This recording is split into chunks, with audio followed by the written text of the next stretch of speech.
Welcome everyone, it's the fourth Sunday of the Epiphany and here we are in Billy Parish Church. Well, when Jesus called his disciples, he actually, he didn't ask for their qualifications, he didn't ask them anything, apart from one question: follow me. Would they be willing to walk with him? And if they walked with him, as they then found, he would walk with them even over the waves of a storm to calm them in their little fishing boat. But it's amazing how a simple walk can reveal the most fascinating things. We should never go out the door, but have our eyes open to something that God might show us. There's been a couple of wee stories in the press.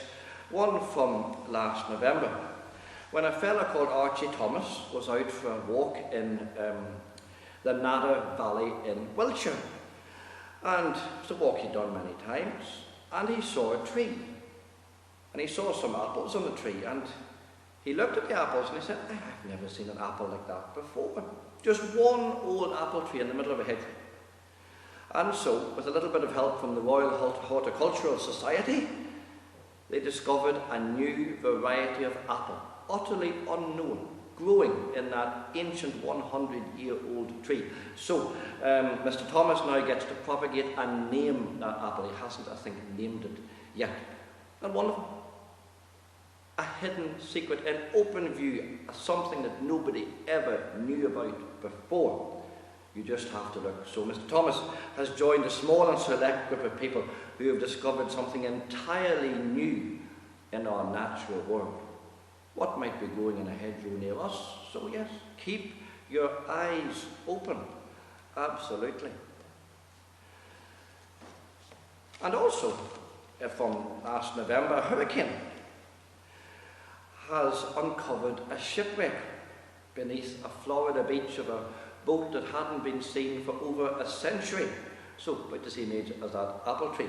So timbers from the wreck emerged in the sand 50 miles south of Jacksonville after Hurricane Eta swept in, spotted by a man walking his dog. All he was doing, and soon then the archaeologists came in and they discovered that they had found the remains of the Caroline Eddy, a ship built in 1862 and wrecked in 1880.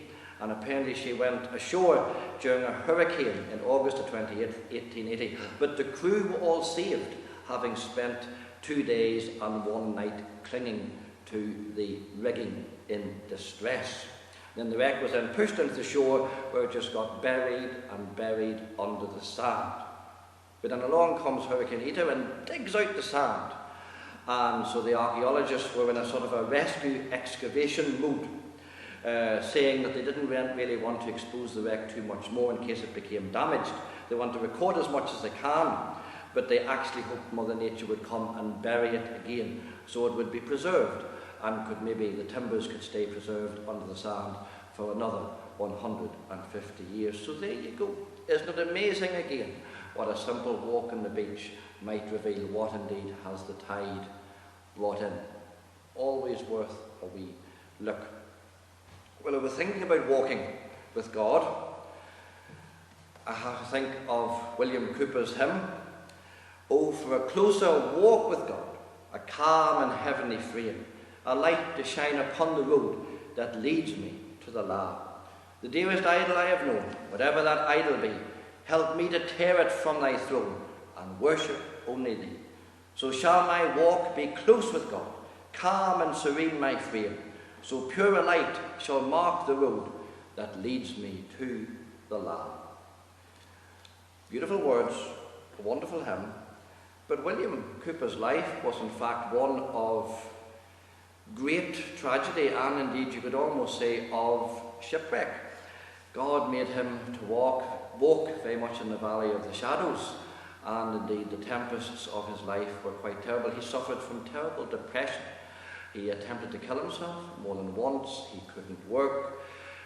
He was truly miserable in that sense of the word, and yet in the times when it wasn't too bad, or maybe from the times of that, he wrote some of the most beautiful statements of faith and poetry that we know of. I mean, at only 32 years of age, he tried to take his life by drinking laudanum. He then intended to throw himself into the River Thames. He also tried to, sadly, kill himself with a knife. But all of these attempts were thwarted, maybe by his guardian angel, because God had work for him to do. And one of his most wonderful and memorable verses, God moves in a mysterious way, his wonders to perform. He plants his footsteps in the sea and rides upon the storm.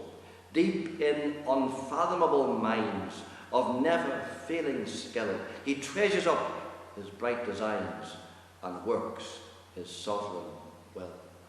That reminds me of the image of the Caroline Eddy being revealed from that beach in Florida.